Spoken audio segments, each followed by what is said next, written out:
En el hospital las horas se sucedían muy lentamente, sobre todo en el turno de noche, y las enfermeras tenían la costumbre de contarse historias entre ellas, de todo tipo. Divertidas, dramáticas, de terror y de amor. Pero eran las historias de terror las que preferían las novatas. Una vez, una de las enfermeras más viejas, Mercedes, durante una noche contó lo siguiente.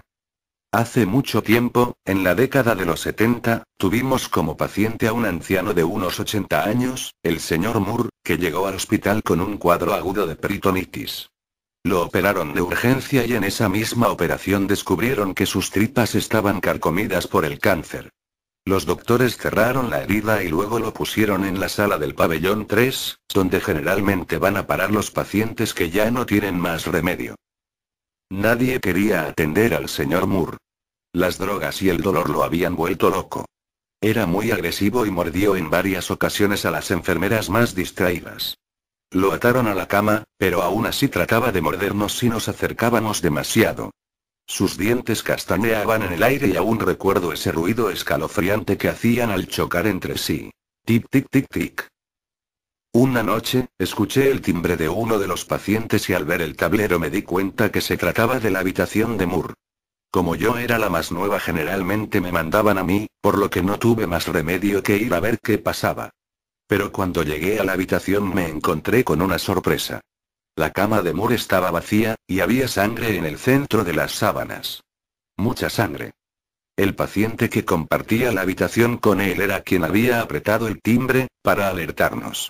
Salí de la habitación para buscarlo, y de repente me sentí embargada por un terror inexplicable, que me sacudió de pies a cabeza.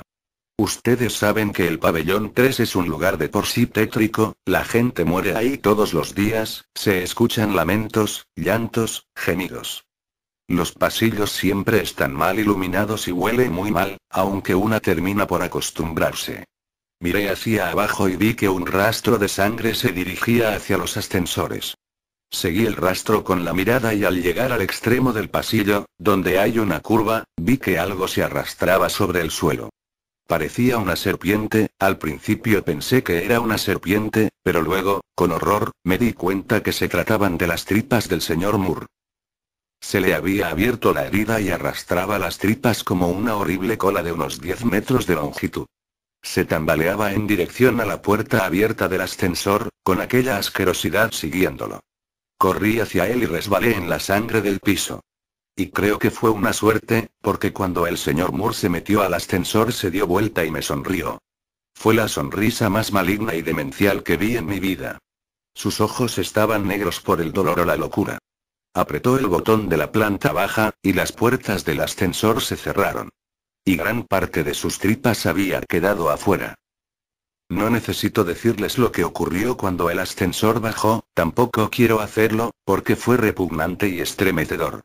Incluso los médicos más experimentados vomitaban al ver el interior del ascensor.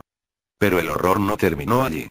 Al cabo de una semana de haber muerto el señor Moore, una enfermera dijo haber visto a un anciano caminando por el pasillo del pabellón 3, con las tripas siguiéndolo como un rabo. La enfermera renunció algunos días después, y el mito del fantasma del señor Moore quedó, aunque nadie volvió a verlo. Apenas la enfermera Mercedes terminó de contar esto, una de las novatas señaló con cara de espanto hacia el pasillo.